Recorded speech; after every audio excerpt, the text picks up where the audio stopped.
As you can see right here, I'm sanding it down, and it's about to skip over to the hood already being done. When I was filming outside, my phone had got hot and had shut down, so that's why I just skipped that process, because the video didn't record. I lost it, but I'm still gonna prep it the same way.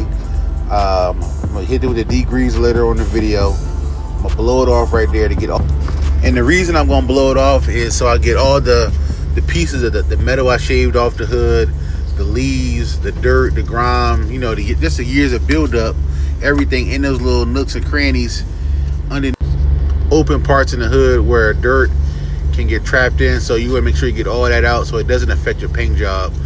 So you just want to blow it real good, get it all out, degrease it, prep it, wipe it down so you can have the best paint job possible.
And right here, I'm gonna show you the products that I use again: the grease and wax remover, the self-etching primer. You need that for the bare metal. Then I put down on top of that the 2-in-1 sandable primer and filler to give your hood a good look. And that's how it came out. Man, appreciate y'all tapping in with me, man.